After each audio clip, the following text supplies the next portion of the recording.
పాలు మరియు పాల అనుబంధ ఉత్పత్తులపైన కేంద్ర ప్రభుత్వం జీఎస్టీ పన్నుపోటుకు వ్యతిరేకంగా కేటీఆర్ ఇచ్చిన పిలుపు మేరకు మేడ్చల్లో టీఆర్ఎస్ శ్రేణుల నిరసన ధర్నా చేపట్టారు. ఈ కార్యక్రమంలో మంత్రి మల్లారెడ్డి, ఎమ్మెల్సీ షంబీపూర్ రాజు, మేడ్చల్ జిల్లా ప్రజా ప్రతినిధులు తదితరులు పాల్గొన్నారు.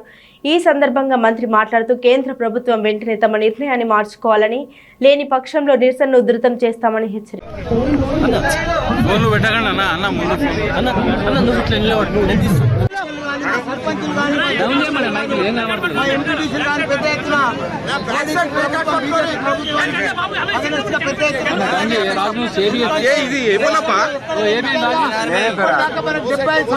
స్వాతంత్రం వచ్చింది, ఇప్పటిదాకా మనం ఇటువంటి ప్రధాని చూడలే, ఇటువంటి ప్రభుత్వాన్ని చూడలే.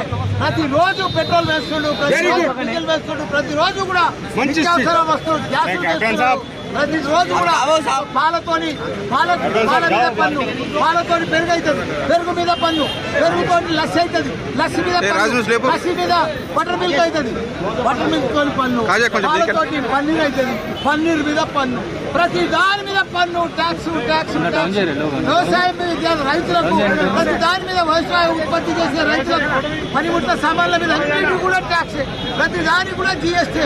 ఇటువంటి ప్రభుత్వాన్ని మనం మన జీవితంలో నిత్యావసర వస్తువుల మీద కానీ, హాస్పిటల్ పోతే పేషెంట్ మీద ట్యాక్స్, శ్మశాన వాటికి పోతే శ్మశాన వాటిక మీద శవాల మీద ట్యాక్స్.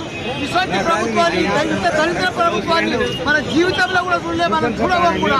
కాబట్టి తప్పకుండా మా సీఎం కేసీఆర్ గారు కానీ, కేటీఆర్ గారు కానీ పెద్ద ఎత్తున ఉద్యమం చేస్తాం.